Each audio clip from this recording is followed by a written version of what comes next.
한국 유학생활 정말 설레는 일이죠. 하지만 막상 비자 문제를 마주하면 어디서부터 시작해야 할지 막막할 때가 많아요. 마치 지도 없이 낯선 도시를 헤매는 기분이랄까요?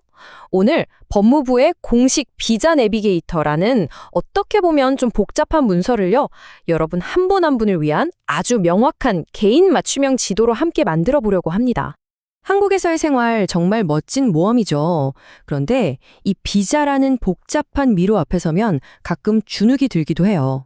하지만 우리 손에 제대로 된 지도가 있다면 얘기가 달라지지 않을까요? 그 지도가 바로 비자 내비게이터입니다. 지금부터 저와 함께 이 지도를 한번 시원하게 펼쳐보시죠. 자, 그럼 본격적인 여정을 떠나볼까요? 일단 우리가 탐험할 이 한국 비자라는 세상이 어떤 모습인지 그 전체적인 지형부터 한번 이해하고 넘어가야겠죠.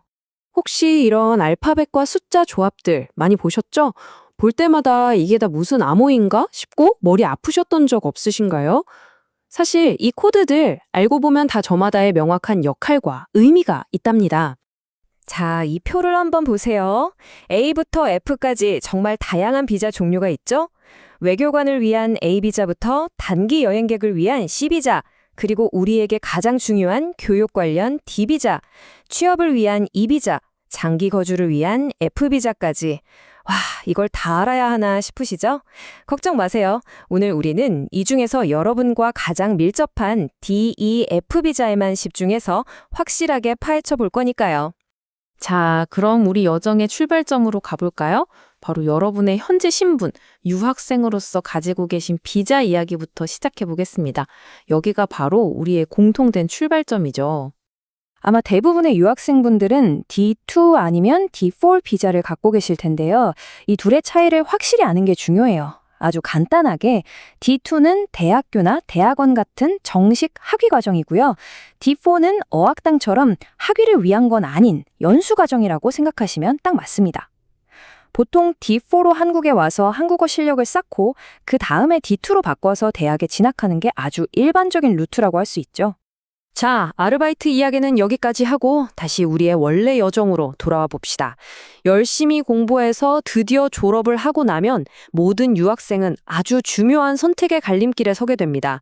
바로 여기서부터 여러분의 다음 챕터가 시작되는 거죠. 졸업 후에 여러분 앞에는 크게 두 갈래 길이 놓이게 됩니다. 하나는 한국의 기업에 취업해서 커리어를 쌓는 전문가의 길. 또 다른 하나는 나만의 아이디어로 사업을 일으키는 창업가의 길이죠. 지금부터 이 두 가지 길을 하나씩 자세히 들여다보겠습니다.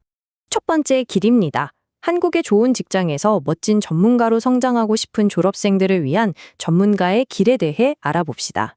자, 이 흐름도를 한번 보세요. 유학생에서 시작해서 장기 거주자까지 가는 길이 한눈에 쏙 들어오죠. 첫 단계, D2 비자로 학업을 성공적으로 마치고요. 그 다음, D10 구직 비자로 취업 준비를 합니다. 그리고 마침내 E7 취업 비자로 전문가로서의 커리어를 시작하죠.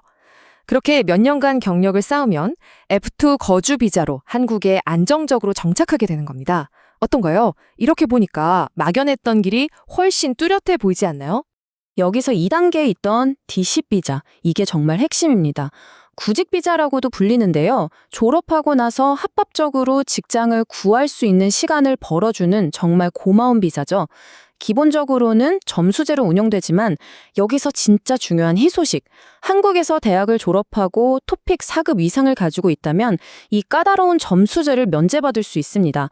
이건 정말 한국에서 공부한 유학생에게만 주어지는 엄청난 혜택이니까 절대 놓치시면 안 돼요. 자, 이번에는 두 번째 길로 가볼까요? 평범한 길을 보다는 나만의 길을 개척하고 싶은 도전 정신 넘치는 분들을 위한 창업가의 길입니다. 창업가의 길도 전문가의 길 못지않게 아주 체계적인 로드맵이 있습니다. D2 비자로 공부하면서 사업 아이템을 구체화하고요. 졸업 후에는 D8이나 D9 같은 투자 비자로 전환해서 회사를 세우는 거죠. 그리고 사업이 어느 정도 자리를 잡고 나면 마찬가지로 F2 거주 비자로 나아갈 수 있습니다. 창업을 생각하면 D10이랑 D8, 이 두 가지가 좀 헷갈릴 수 있거든요. 아주 간단하게 정리해 드릴게요. D10은 말 그대로 창업 준비 비자예요. 아직 아이디어 단계에서 사업 계획을 세우는 준비생을 위한 거죠. 반면에 D8은 이미 투자를 받고 법인 설립까지 마쳐서 진짜 사업을 운영하고 있는 대표님들을 위한 비자입니다. 내 사업이 지금 어느 단계에 있는지에 따라 필요한 비자가 다른 거죠. 자, 본격적으로 졸업 후의 길을 살펴보기 전에 정말 많은 분들이 궁금해하시는 거 이거 하나 먼저 짚고 넘어갈게요. 바로 D2나 D4 비자로 공부하면서 합법적으로 아르바이트를 할 수 있나요? 하는 질문입니다. 이건 그냥 참고사항이 아니라 여러분의 유학 생활에 꼭 필요한 필수 정보예요. 이름이 좀 길고 어렵죠. 체류 자격 외 활동 허가. 쉽게 말해서 내 비자의 원래 목적 외에 다른 활동을 할 수 있게 해주는 특별 허가증이라고 생각하시면 돼요. 여러분의 D2 비자의 주된 목적은 공부잖아요. 그런데 아르바이트는 일이니까 이 공부라는 목적을 벗어나는 활동을 하려면 바로 이 특별 허가가 반드시 필요한 겁니다. 그래서 꼭 지켜야 할 황금률이 있습니다. 첫째, 이건 진짜 중요한데요. 무조건 일을 시작하기 전에 허가를 받아야 해요. 일하다가 나중에 받아야지 절대 안 됩니다. 둘째, 아르바이트는 아르바이트일 뿐 여러분의 본업인 학업에 지장을 줘서는 안 돼요. 셋째, 보통 한국에 들어오고 6개월은 지나야 신청이 가능하고요. 제조업이나 건설업 같은 특정 분야는 제한될 수 있다는 점도 알아두세요. 이 규칙들을 어기면 불법 취업이 돼서 나중에 비자 연장할 때 정말 큰 문제가 생길 수 있으니까 꼭 명심하셔야 합니다. 자, 그럼 이제 우리의 시선을 좀 더 멀리 이 여정의 최종 목적지로 한번 옮겨 볼까요? 바로 많은 분들이 꿈꾸는 한국에서의 안정적인 장기 거주, 그리고 영주 자격을 얻는 것입니다. 이 그림을 보시면 우리가 지금까지 이야기했던 그 두 갈래길, 전문가의 길과 창업가의 길이 결국 어디로 향하는지 명확하게 보여줍니다.